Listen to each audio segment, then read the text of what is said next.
Hi, I'm Matthew Shimolo. Welcome to the Money Masterclass, where we always challenge you and teach you to make, manage, and multiply money.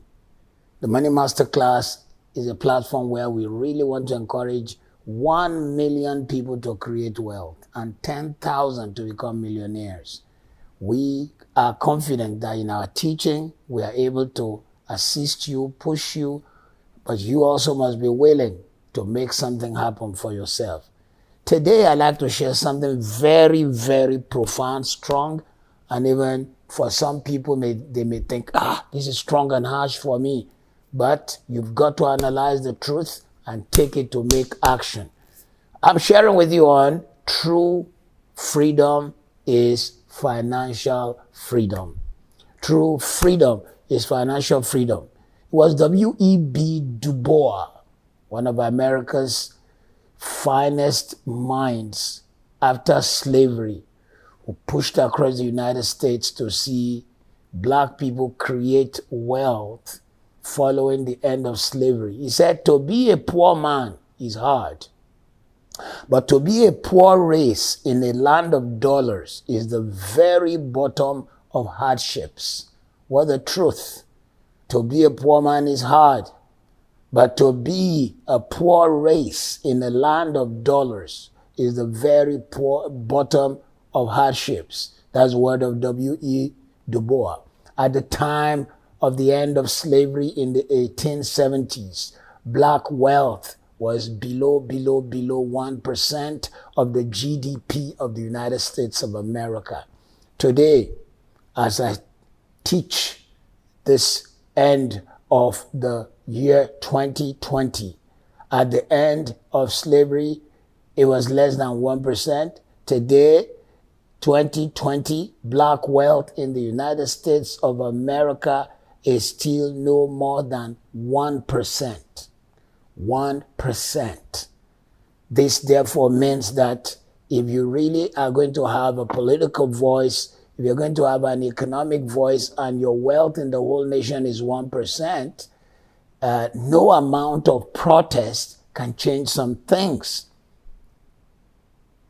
During the apartheid in the country of South Africa, 4% of the population of South Africa controlled 87% of the wealth of South Africa. 4% of the country of South Africa controlled 87% of the wealth of South Africa. Then apartheid, as a philosophy, as a teaching, as a political stand, and as a sociological strangulating chain, fell in the 90s. But guess what? Wealth in the hand of the 4% is no longer 87%. Wealth in the hand of that 4% is now 93%.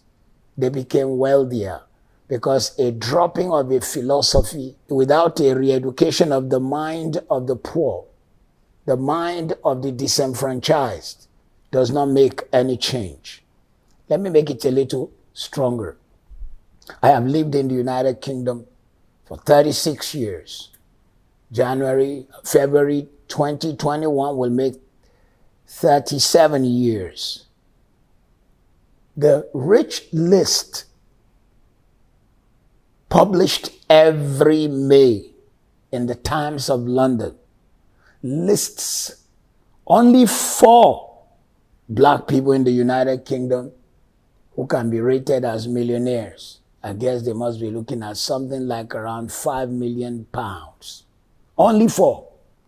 Yes, blacks have gone through the United Kingdom for over 300 to 500 years. But since 1948, 72 years now, blacks have lived in the United Kingdom.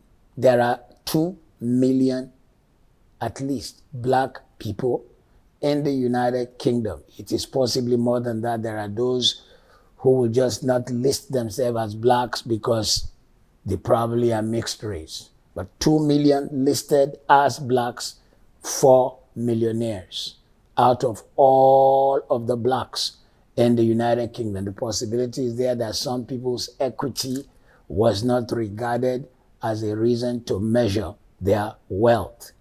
This shows you that the fall of a system does not change the economic strangulation of the people who live there.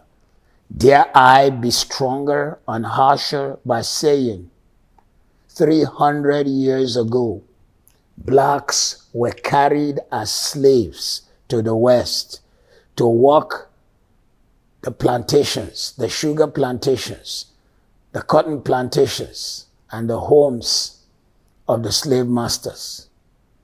In 2020, the ships are not coming. It is the people that are buying their own ticket and flying to the nations that are offering them economic advantage, economic opportunities. So before, tickets being bought for them being shipped. Now it is people buying their ticket to ship themselves there. It's a strong word, but that is the truth.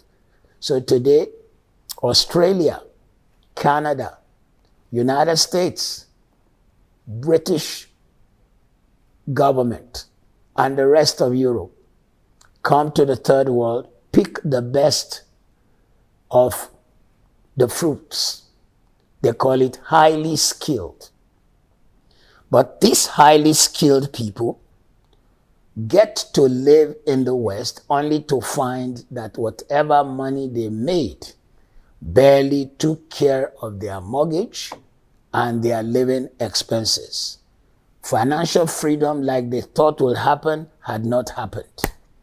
Okay, the nations they are coming from could be challenging, but nothing has changed. The country of Belgium has a limited population, possibly 20-something million, has no mineral resource, yet it controls the Democratic Republic of Congo with 140 million people, and the Democratic Republic of Congo has all the minerals that make the world to work. The phone in front of me, the battery is from Congo. They have the largest deposit of gold, largest deposit of uranium. It was their uranium that was used during the Second World War to drop the first bomb in Hiroshima. So why are people still impoverished? The truth is this: no system wants to open up to you. Black Lives Matter protests cannot change anything. The best protest you can make is an economic re-education of yourself. When you re-educate yourself, you find the proper freedom, because real freedom is when you have economic freedom. Any people who have economic power, who have economic capacity, will dictate. What an anachronism. What an oxymoron. A contradiction. Hardly will any major contract be given in the Caribbean, in Africa, without it being given to the very nations that are thought to be advanced. Because there is still a backdoor belief in slavery that makes somebody think we are not good enough for this. But listen, I came to you today not to talk politics, but to let you know you can gain economic freedom by re-educating your mind. You can gain economic freedom not by just relocating to a geographical location. I've lived in the UK for 37 years and I'm grateful to God for that. But I want you to know this. In the words of the late Archbishop Benson Idahosa, a lizard in Nigeria would not become a crocodile in London. What is the solution? Re-educate your mind. Believe that you can make it. In the midst of a hardship, find the training, find the teaching that makes you not to just get a job. Many of these highly skilled that were carried away, £50,000 or $50,000 became, wow, amazing, only for them to realize $50,000 or 50,000 pounds means to make $1 million will be after 20 years of earning $50,000 a year that you can earn $1 million. It didn't mean you saved it. The cost of living washed it away. Whereas in any corner of the world, if you have the right education, the right attitude, the right information, your mindset can change and you can become the best that you can be. So even in the midst of, as people were coming out of the slavery, the first black woman to make $1 million, Madam C.J. Walker, who produced the chemicals for women to use in their hair. When people in the land didn't want to touch black hair, she became a millionaire. She said, I had to make my own living, my own opportunities, but I made it. Don't sit down and wait for the opportunities to come. Get up and make them. It was Booker T. Washington, the first graduate, black, with a PhD from Harvard University, who said, success is to be measured not so much by the position that one has reached in life, as by the obstacles which he has conquered while trying. So listen to me, my friend. True financial freedom doesn't come because of the abrogation of a system of government.